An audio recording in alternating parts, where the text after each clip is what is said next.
पाकिस्तान को अगर बचना है तो उसे अपने टेरर इंफ्रास्ट्रक्चर का सफाया करना ही होगा।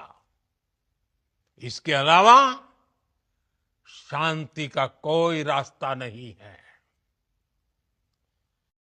भारत का मत एकदम स्पष्ट है।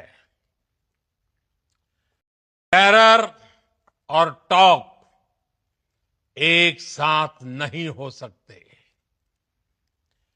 टेरर और ट्रेड एक साथ नहीं चल सकते और पानी और खून भी एक साथ नहीं बह सकता।